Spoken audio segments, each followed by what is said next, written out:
Yeah, so I think I forgot to introduce myself. My name is Riku Eskelinen. I'm a center party activist in Helsinki, candidate also to the parliament.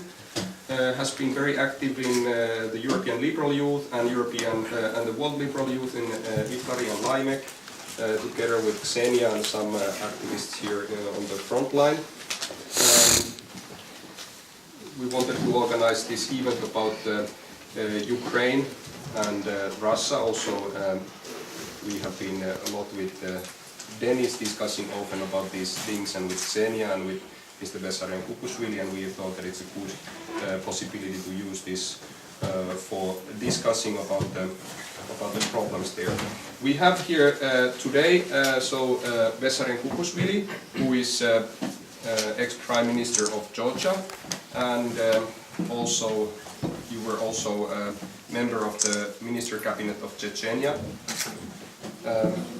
right? Yeah. Then Denis Pertsev, who is the chairman of the Ukrainian community in Finland, has been very active already during the Orange Revolution, and now what happened in Maidan and after that. And Xenia Varusheva has been active in the Yabloko party, as she told, international officer of the Yabloko St. Petersburg branch. Mm-hmm. And then after the break, we will have also a speech from Antti Pentikäinen, who is the Secretary General, is that the word, of the Finnish Church Aid. But we will start, I think, with Mr. Kukushvili. First and most important, it is expansion of NATO to the east. Expansion NATO to the east, it would be that Russia would be actually become slave of the West, and Russian establishment would do everything not to give opportunity to the West to expand. They,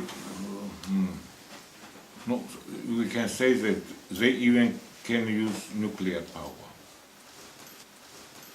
It is very serious to understand how dangerous for Russia you are to imagine yourself as Russian establishment, and you are to understand how dangerous NATO expansion is for Russia.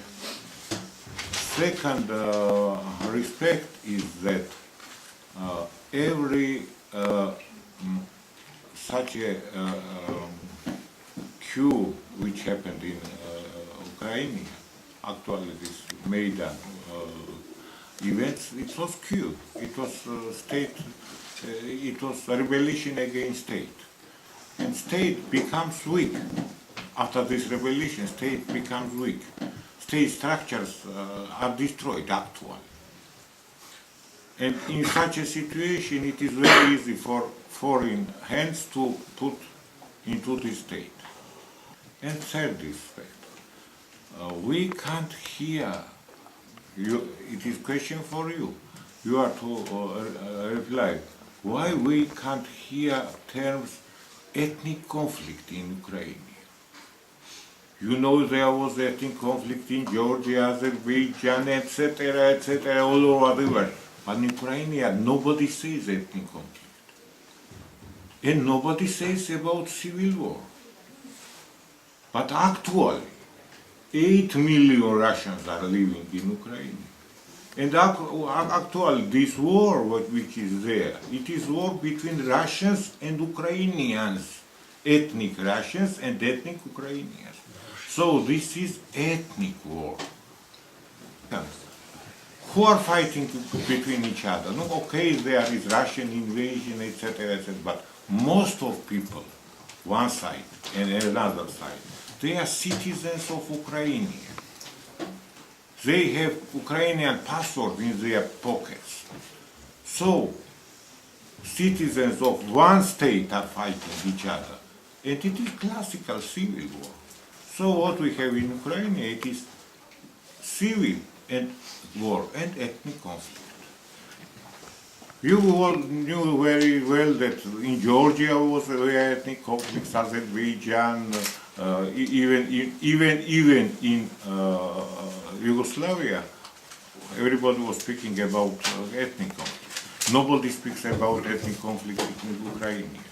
And why I say this, that not realizing these respects of civil war and ethnic conflict, problem can't be solved.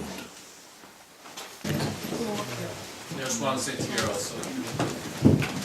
I knew when I started to think about it, I was ready to understand that maybe even biggest part of audience would not agree with me. And my aim was to show to say something which is not common.